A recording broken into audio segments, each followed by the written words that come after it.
You know who it is, the horror flick, Digger Ditch, Super 6, Bigg Mitch. And I'm kicking in doors with those 3 O's. And I'm bringing 28 101s because we Vegas sons. It's the metal lands. It's the metals, man. With Big Bolo Yang with it. And yeah, y'all already know I'ma always stay on them things with it. Bang with it. Welcome to Vegas Chronicles, man. With your man, Hubbard Dub. Super 6, Bigg Mitch. And today, like any other day, I'm going to bring you actual factuals of Vegas history, the real history, the uncut version history. Uh, Shout out to everybody that support my small platform, man. I had a dialogue with a group of brothers that we kicked around some ideas the other day. Shout out to Bobby Yeye from Imperial Course, man. Good brother, man. I love the positivity. Shout out to Justin, Stephen Horsford, right hand man. Hopefully we can bring everything we talked about to fruition and get things going and move things in a positive direction, man. And everything we talked about, like I say, when it comes to positivity and saving our community and our youth, you can count me in. You know what I mean? So with that, shout out, salutations. Uh, Today, I want to talk to y'all about something, man. See, a lot of people get Vegas misconstrued because they think this Vegas right here that they see today is the Vegas of now. This Vegas that you see now is not Vegas. We don't know what this is, you know. And I'm gonna tell you something, man. What happened to Vegas is sad because, you know, back during the real gang era, because there is no more real like gangs out here. There are, but you know, in this pure sense, you know, like back in the days we had, you know, rolling 60 Crips. I'm not saying they're not still around, but everything is click banging and all that stuff there. I call it Fruit Loops. You know what I mean? You got all these in the one. Back then, when you was from Donna, you was from Donna. If you was from the Gerson, you was from the Gerson. If you was from the coast, you was from the coast. If you was from Paru, you was Paru. You know what I'm saying? If you was 6-0, you was 6-0. You was NTG, that's what it was. Today, you a conglomeration of everything. You know what I mean? So it's just crazy. But I'm gonna tell you something. This, you know, the reason why it's like this, you know, back during the days, it was like profound incidents that happened in Vegas that forever shaped the way Vegas was. You know, and if you've been following me, you will understand that one of the first incidents that happened, and I'm not gonna go over it, but I'm gonna just tell you it was with L. When L got killed, that woke up Vegas, okay, banging, because people were still doing the fisticuffs. They was meeting up, fighting, and going in each other's territory, fighting and doing things like that. But when L got killed, people started pistol playing, you know. And then the Donna Street Crips came about after that, right? When the Donna Street Crips come about, Boo Boo get killed. Boo Boo was a Swanson. The Swansons are not just from Donna, you know, which is Hot Rod and all them, but the Swansons is also Delmonico, you know, which is Tony Swanson and them, Stevie James them. So the BTDs automatically got active when Boo Boo got killed along with the Donnas. See, incidents like that reshaped the landscape of gangbanging. The Donnas formed an alliance with the Gersons. Okay? The war with the 60s and the Donnas and then the Gersons and the West Coast Bloods was full fledged. You see what I'm saying? People were getting killed.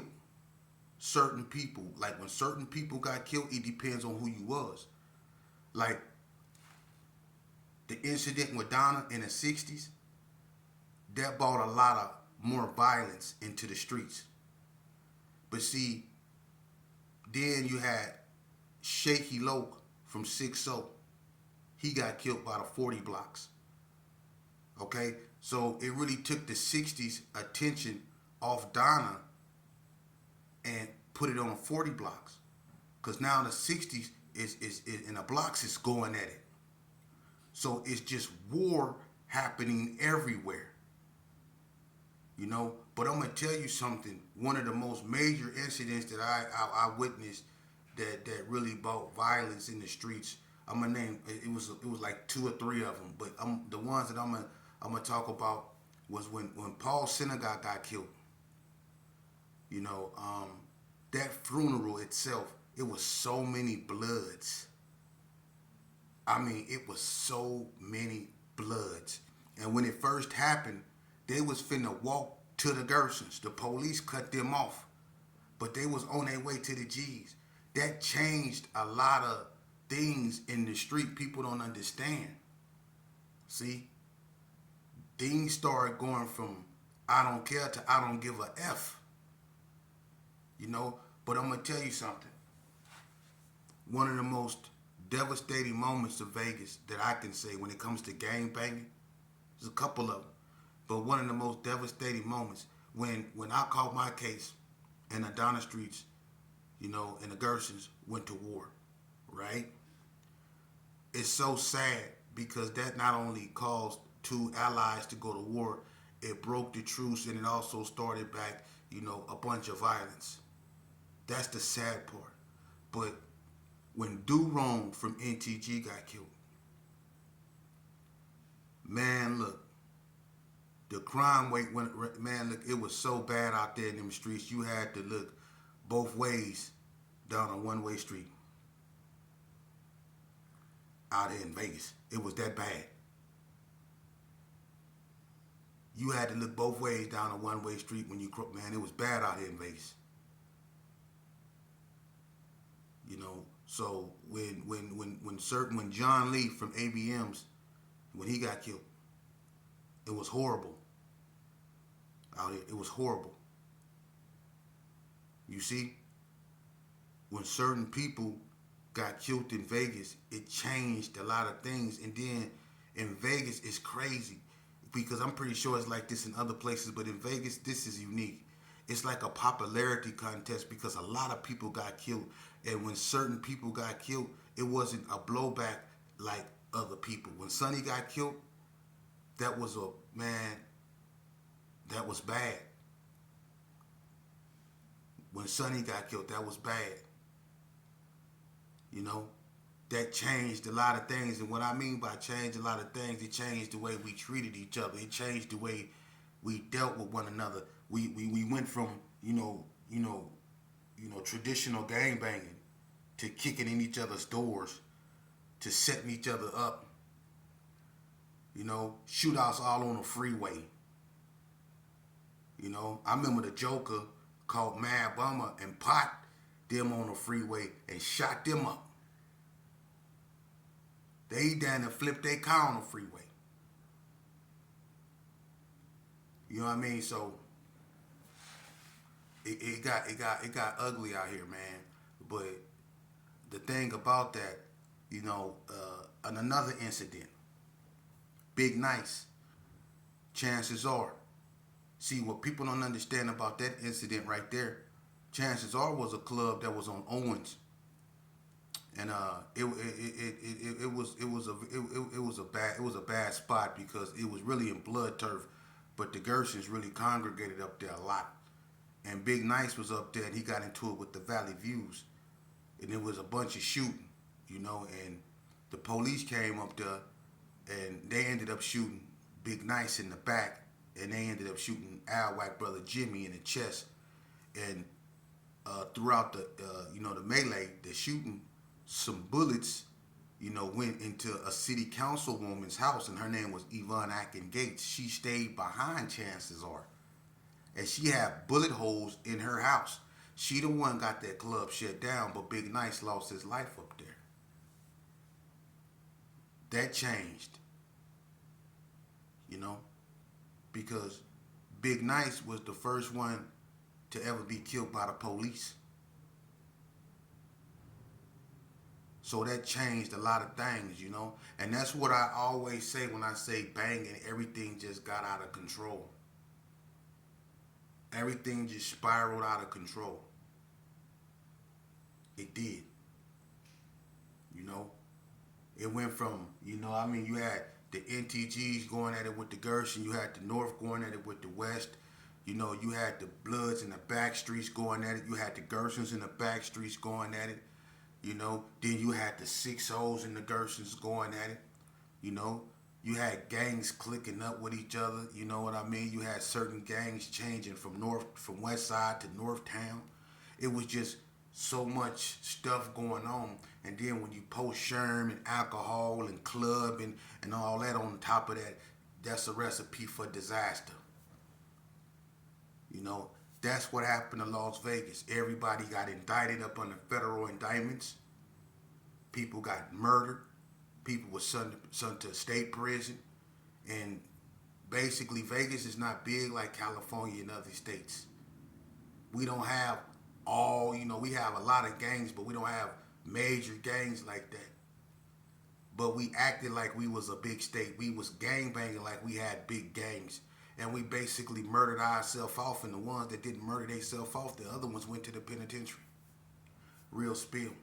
Now this is where it get good.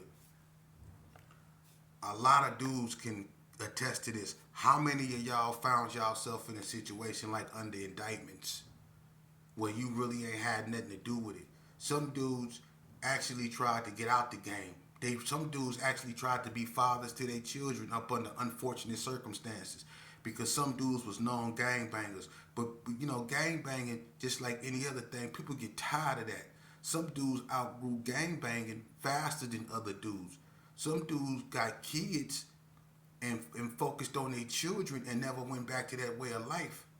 But everybody always knew, okay, that's the homie, but at the same time, the homie ain't on nothing. The homie with his kid. It was a lot of dudes that went that route, that never went to prison. They kept their rights. It's a lot of dudes that went that route. See, they mentally matured before everybody else, and they got out the game.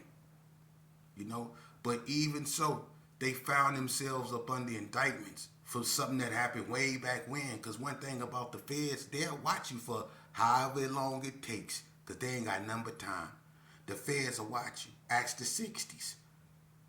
Ask the Wicked Style Players. Ask the Coast. The feds done got everybody. Ask the PBs. The feds done got everybody. Ask the Donnas. They done got everybody. They sit back and they watch you. And it don't matter if it take 10 or 20 years. They'll sit back that long and watch you. And when they come to get you, they got you. But some people will get caught up that really don't got nothing to do with nothing. But they just happen to be at the wrong place at the wrong time. See?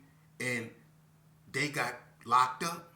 And then now they in there with their homeboy. And all they take is for their homeboy to say, man, he wasn't with us, man. You know what I'm saying? He don't. But see, his homeboy won't do that, because his homeboy feel if he say something, he go get himself in more trouble.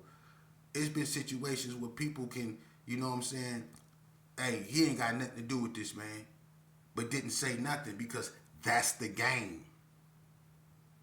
See, now you caught up for something that you ain't got nothing to do with, and either you go tell or you going down, but you like, damn, I ain't even had nothing to do with this. I don't do what they do. I work.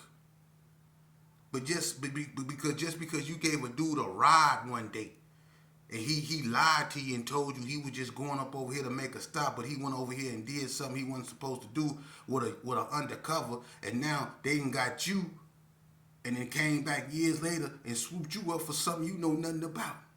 How many times that didn't happen? That happened to my auntie. And my auntie ain't never broken the law. She gave somebody a ride, a simple ride, one of her childhood friends. And her childhood friend was doing something she didn't have no business to do, and met up with an undercover man and got my auntie caught up. And they came and got my auntie about 6 months to a year later. See? Your homies, your friends. And we need to start focusing more on that, man.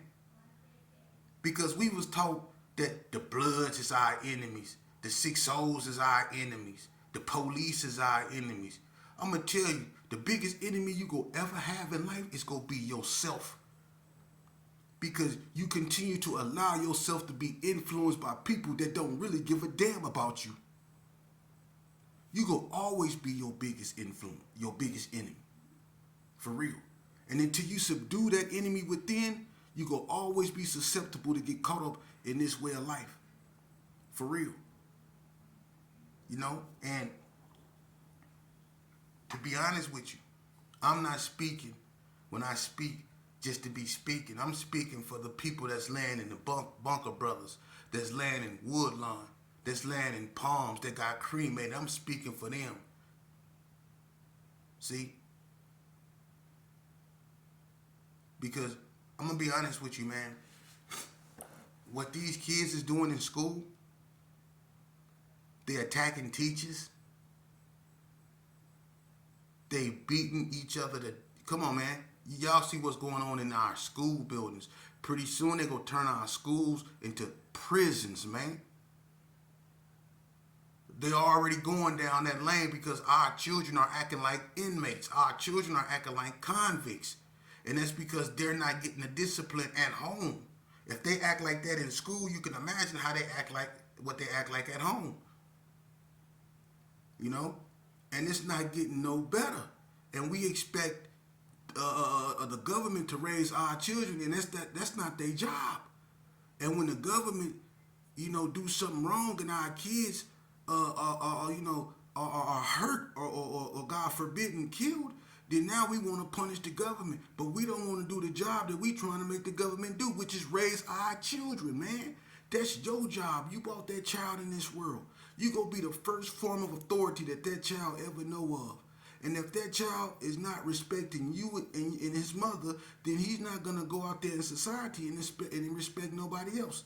Because if your child don't respect you, he damn sure don't respect himself, because the first thing your job is to teach your son self-respect as a parent.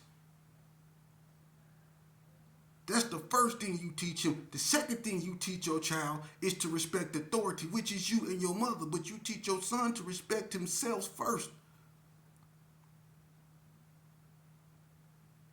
You see? Before you give your son a sword, you better give him a shield.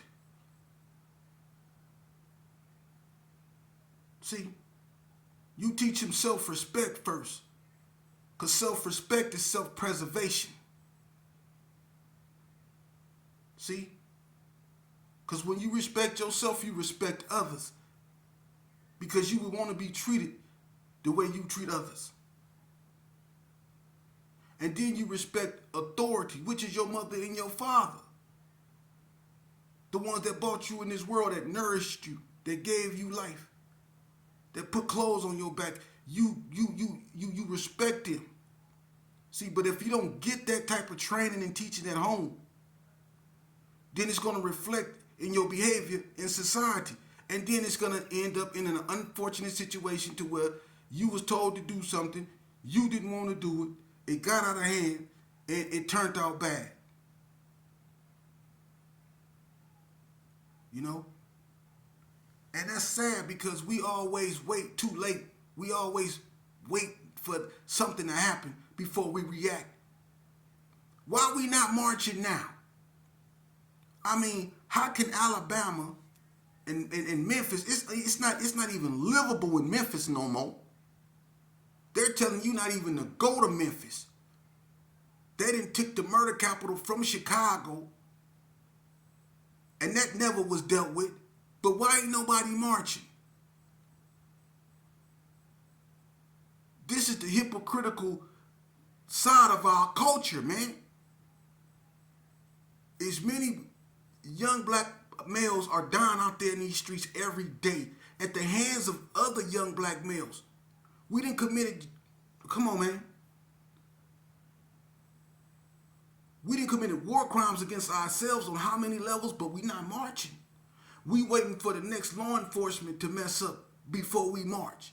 That's why there's never no spirituality in our movements, because you always want to stitch the wound up from the outside instead of dealing with the inner wound, the self-inflicted wound, the one that's got you internally bleeding.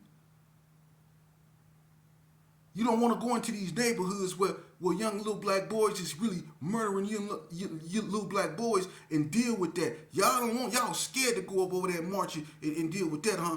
What a problem is. You want law enforcement to do it, but when they go over there and somebody end up losing their life, now y'all want to march. Now y'all want to defund. Y'all want to do all this other stuff. But y'all not marching now, and these young black boys is still out here dying.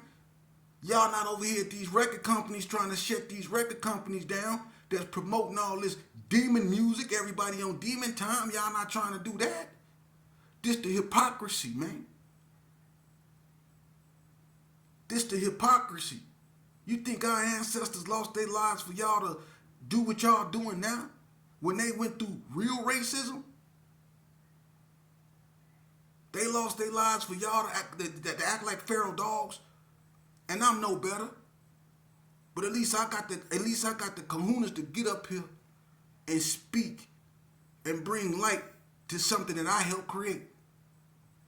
Yeah, I played my part in it, and I'm trying to right my wrongs. I don't care about how people feel about what I'm doing because people don't give me orders, and I never took orders from nobody. I did what I wanted to do. It's guys that's not here. I don't care where they from that don't want their sons in the street. That I know listen, I believe wholly in my heart that they love what I'm doing. Because if one of their sons can listen and it can keep them alive, they cool because they not here. And they so-called homeboys is not out here trying to save these youngsters. They don't care. These dudes don't care about these youngsters up out here, man. They don't care. These cats still trying to be relevant themselves. Hanging out, taking pictures together with about 4 dreads in themselves. 4 dreads in their head. Looking like a bunch of ashtrays. Just a conglomeration of ashtrays. Gray and black. Gray beard, gray dreads, gray nose hairs, gray eyebrows, gray everything. And some tight ass clothes. Hips hanging all out. Trying to be relevant still. You ain't no OG, man. What's OG about that? Yeah, you OG. You old garbage. You old garbage. For real. Cause there ain't nothing manly about that, man. Let me tell you something, man. I did 20 years in prison, homie. And that don't make me no man. That don't make me no rider. That made me a failure. Doing 20 years around men. You know how degrading, humiliating, and just unnormal that is? Been around nothing but men for 20 years, man. Now, I know some people like that, but I'm not one of them. And it didn't make me feel good going to prison. It showed me that I wasn't no gangster. It showed me that I wasn't tough. It showed me that I wasn't hard because when they said lock it down, I had to lock it down. When they say strip, it didn't matter where I was. I could be in the snow or in the dirt. When they say strip, that's what I did. But I'm supposed to be a gangster? I ate what they gave me. I went where they told me. But I'm supposed to be a rider? Come on, man. I done been put up against the wall by females. Threw up against the wall like I wasn't nothing but a paper bag by females. For real, I done been humiliated up in prison. Prison showed me I wasn't nothing but another number. An inmate.